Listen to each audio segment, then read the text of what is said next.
வணக்கம். Tata multi asset opportunities fund பற்றி பார்க்கலாம். இது ஒரு multi asset allocation fund.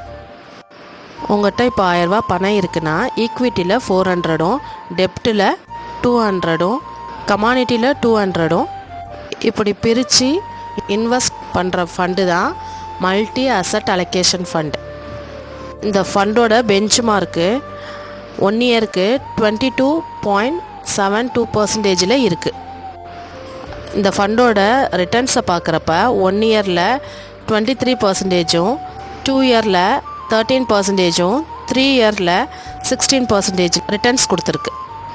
Risk ratio பார்க்குறப்ப standard deviation, beta, sharp ratio எல்லாமே எக்ஸலண்ட்டாக பர்ஃபார்மன்ஸ் பண்ணியிருக்கு. ஸ்டாண்டர்ட் டீவியேஷனை பார்க்குறப்போ 8.47%, பீட்டாவை பார்க்குறப்ப 0.56%, ஷார்ப் ரேஷியோ பார்க்குறப்ப 1.06% ரிட்டர்ன்ஸ் கொடுத்துருக்கு. இதோட போர்ட்ஃபோலியோ பார்க்குறப்ப ஈக்விட்டியில் 58%, டெப்ட்டில் 12.27%, கமானிட்டியில் 7.41%, கேஷாக 22.64% இன்வெஸ்ட் பண்ணியிருக்காங்க. ஈக்விட்டியில் 65 ஸ்டாக்ஸில் இன்வெஸ்ட் பண்ணியிருக்காங்க.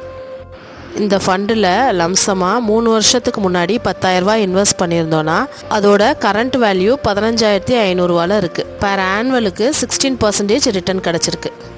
இந்த ஃபண்டில் எஸ்ஐபி வழியாக 1000 ரூபா 3 வருஷத்துக்கு இன்வெஸ்ட் பண்ணியிருந்தோன்னா 36,000 ரூபா இன்வெஸ்ட் பண்ணியிருப்போம். இப்போது அதோட கரண்ட் வேல்யூ 45,500 இருக்குது. பெர் ஆனுவல் ரிட்டர்னுக்கு 16% லாபம் கொடுத்துருக்கு. இதோட NAV 19.80 ட்ரேட் ஆகிட்டு இருக்கு. ஃபண்ட் சைஸு 2262 கோடி. இதோட எக்ஸ்பென்ஸ் ரேஷியோ 0.4% இருக்குது. வேல்யூ ரிசர்ச் ரேட்டிங்கில் 4 ஸ்டார் ரேட்டிங்கில் இருக்காங்க.